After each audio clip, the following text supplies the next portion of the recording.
ইন্টারনেটে আমি একটা হ্যাক দেখেছিলাম যে আঙুরটাকে নাকি হাফ করে কাটলে, মানে একটু তেরচা করে কেটে একটা কাঠির ভেতরে ঢুকিয়ে দিলেই ওটা হার্ট শেপের আঙুর হয়ে যায়। হ্যাঁ, জানি আমি এগুলো সব ভ্যালেন্টাইন্স ডের জন্য অ্যাপ্লিকেবল, তো তাতে কি যায় আসে? আমি কি অন্য দিন করে খেতে পারি না? অবশ্যই পারি।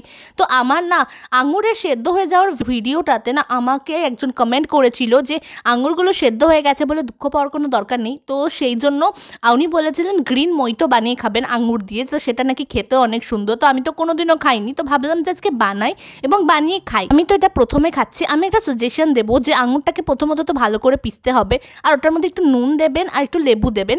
আমি নুনটা দিতে স্কিপ করে গেছিলাম, আর আর তার মধ্যে আমি 7 আপ মিশিয়েছিলাম। 7 আপ না মিশিয়ে আমার মনে হয় যদি একটু সোডা বা একটু স্প্রাইট মেশানো হতো বেশি ভালো লাগতো। আর দেখুন অনেক সুন্দর, সত্যি গ্রিন কালারের এই মইতোটা দেখতে অনেকই সুন্দর হয়েছে। থ্যাংক ইউ আমাকে এত সুন্দর জিনিস সাজেস্ট করার জন্য। আমাকে সাবস্ক্রাইব করতে একদমই ভুলবেন না। Bye bye.